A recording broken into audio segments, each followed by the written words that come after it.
Magandang araw sa iyo, batang may determinasyon. Bagong aralin, bagong kaalamang malilikom.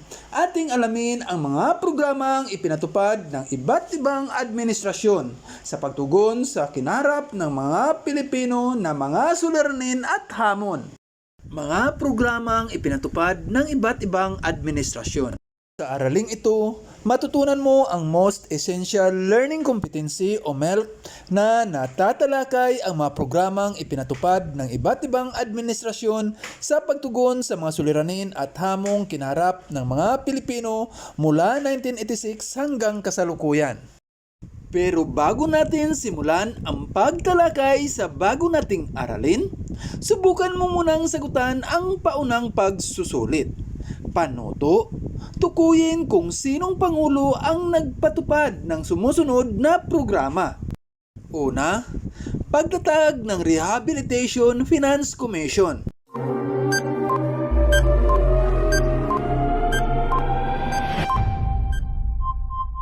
Pangalawa, pagpapatupad ng programang Filipino First Policy.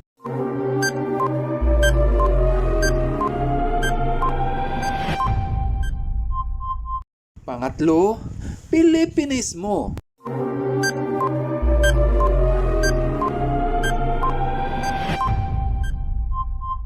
Pang-apat, Green Revolution.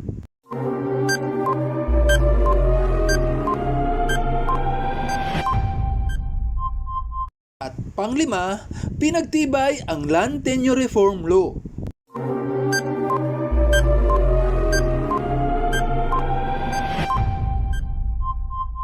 Kumusta? Ilan ang nakuha mong score sa paunang pagsusulit? Kung ang nakuha mo ay 4 o 5, binabati kita. At kung 3 naman pababa, huwag mabahala, paunang pagsusulit lamang ito. May pagkakataon ka pang ipakita ang iyong galing sa masusunod pang mga gawain. Ngayon naman ay magbalik tanaw tayo sa nakaraan nating aralin. Panoto, magbigay ng isang suliraning isinasaad sa mga nakatala sa bawat bilang.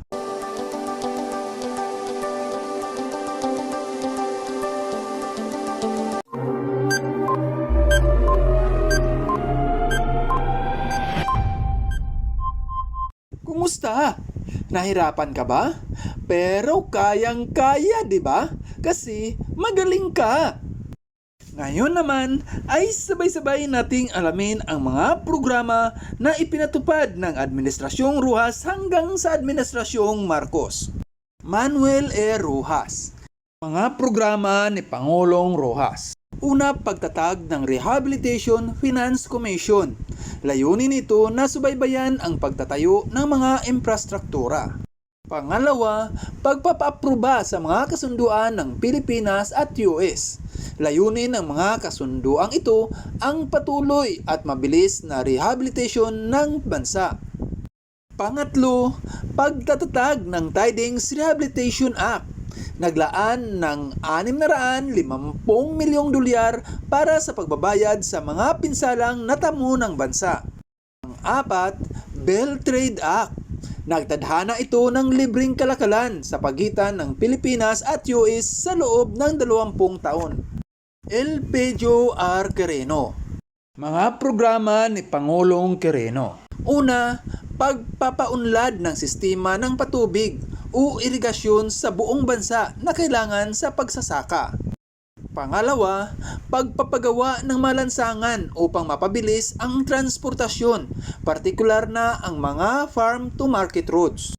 Pangatlo, pagsasagawa ng lingguhang pag-uulat sa taong bayan sa pamagitan ng radyo at pahayagan ukol sa mga gawain ng kanyang administrasyon. Pang-apat, pagtatatag ng President's Action Committee on Social Amelioration o PAKSA upang matugunan ang pangangailangan ng mahihirap at nasalanta ng kalamidad. Panglima, pagpapatayo ng mga bangko rural na nagpapautang ng kapital sa mga magsasaka. Ramon F. Magsaysay. Mga programa ni Pangulong Magsaysay. Una, pinagtibay ang Land Tenure Reform Law kung saan sa pamamagitan nito ay itinadhana ang paghahati-hati ng malaking asyendang bibilhin ng pamalaan upang maipamahagi ng hulugan sa mga kasama. Pangalawa, pagpapatayo ng mga puso at patubig upang mapabilis ang pag-unlad ng mga baryo. Pangatlo, pagpapagawa ng madaan at tulay upang mailapit ang mga baryo sa poblasyon o kabayanan. Pang-apat, paglulunsad ng pananaliksik ukol sa makabagong sistema ng pagsasaka at bagong uri ng binhi tulad ng masagana. At pang-lima, pagpapatayo ng ACFA o Agricultural Credit and Cooperative Financing Administration. Pang-anim, pagpapatayo ng Farmers Cooperative Marketing Association o FACOMA, kung saan ang mga kasapi ay maaaring makautang sa ACFA upang makabili ng kanilang sariling kalabaw at iba pang kagamitan sa pagsasaka. Pang-pito, pagpapaunlad ng sistema ng patubig o irigasyon sa buong bansa na kailangan sa pagsasaka. At pang-walo, paglutas sa suliranin ng hukbalahap. Carlos P. Garcia. Mga programa ni Pangulong Garcia. Una, pagpapatupad ng programang Filipino First Policy. Binigyan diin ang pagbibigay sa mga Pilipino ng karapatan at pagkakataong unahing mapaunlad ang kanilang kabuhayan bago ang ibang bansa. Pangalawa, pagpapahalaga sa malinis na halalan. Ipinag-utos niya ang mahigpit na pangangalaga sa mga baluta. Pangatlo, paglinang ng kulturang Pilipino. At pang-apat, ugnayang panlabas. Nagpadala si Garcia ng mga mananayaw ng mga katutubong sayaw sa ibang bansa. Diosdado P. Macapagal. Mga programa ni Pangulong Macapagal. Una, pangrepormang panlupang pansakahan o Agricultural Land Reform Code. Layunin nito na mabigyan ng sariling lupa ang mga magsasaka. Pangalawa, ang pagkabuo ng Samahang Mapilindo. Noong 7 hanggang 11 ng Hunyo, 1963, lumagda ang mga lider ng bansang Pilipinas, Indonesia at Malaysia ng isang kasunduan na magkaroon ng matibay na pang-ugnayan at pagtutulungan. Dito nabuo ang Samahang Mapilindo. Pangatlo, Pilipinismo. Ipinag-utos ni Pangulong Macapagal ang paggamit ng wikang Pilipino sa mga opisyal na komunikasyong pandiplomatiko, diploma, sertipiko at iba pang opisyal na dokumento. Pang-apat, pag-aangkin sa Sabah. Sa panahon ni Pangulong Macapagal, nagharap ang Pilipinas ng karapatan sa pagmay-ari sa Sabah. Ang Sabah o North Borneo ay dating pag-ari ng Sultan ng Brunei at ibinigay niya sa Sultan ng Sulu dahil sa pagtulong nito sa pagsupil ng rebelyon sa Brunei. At pang-lima, pagbabago ng petsa ng Araw ng Kalayaan mula Hulyo 4 nagiging Hunyo 12. Ferdinand E. Marcos. Mga programa ni Pangulong Marcos. Una, pagpapatupad ng programa sa malawakang pagpapagawa ng mga infrastruktura. Maraming mga patubig, daan at tulay ang naipatayo noong Administrasyong Marcos. Kabilang dito ang Maharlika Highway, Marcos Highway at San Juanico Bridge. Dahil dito, tinawag siya bilang the Architect of the New Society.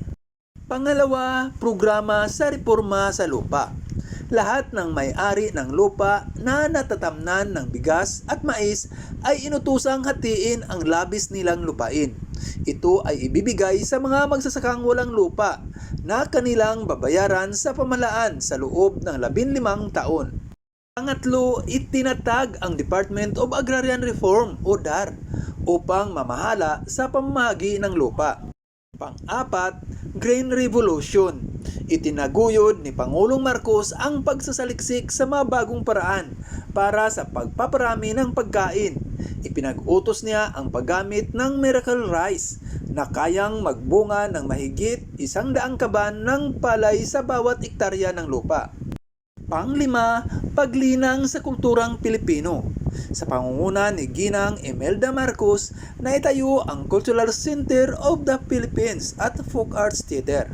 Layunin ng mga proyektong ito na makilala sa buong mundo ang sining ng mga Pilipino. Ngayong natalakay na natin ang ating aralin, may mga inihanda akong mga gawain na siyang susukat sa iyong natutunan. Para sa unang gawain, isulat sa kulom ang bawat pangulong nasa larawan ang programang ipinatupad o itinatag nito bilang pagtugon sa mga suliranin at hamong kinaharap ng mga Pilipino. Piliin ang sagot mula sa loob ng kahon.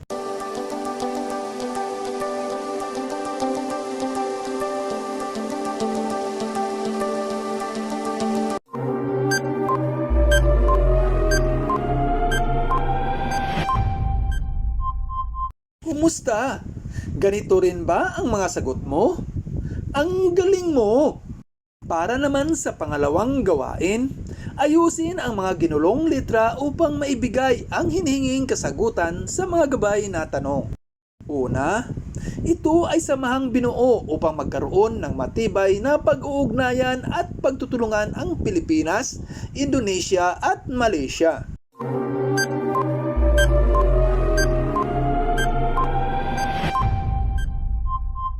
Pangalawa, nagtadhana ito ng libreng kalakalan sa pagitan ng Pilipinas at US sa loob ng 20 taon.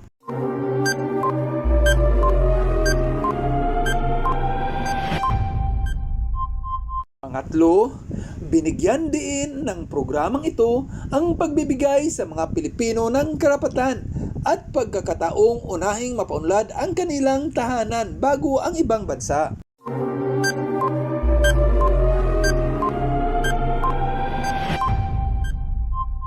Pang-apat, itinayo ito ni dating Pangulong Magsaysay upang mapabilis ang pag-unlad ng mga baryo.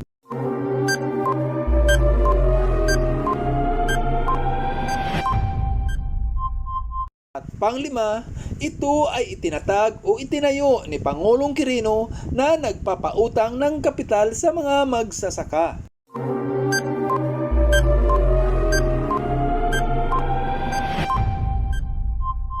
Kumusta? Ang sagot mo ba ay ganito rin?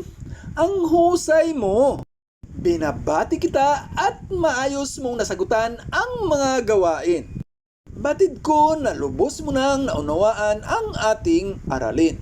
Lagi lang tandaan na ang bawat pangulo ay may kanya-kanyang programang ipinatupad sa taon ng kanilang panunungkulan. Ilan sa mga programang ito ay pinapakinabangan pa natin hanggang sa kasalukuyan.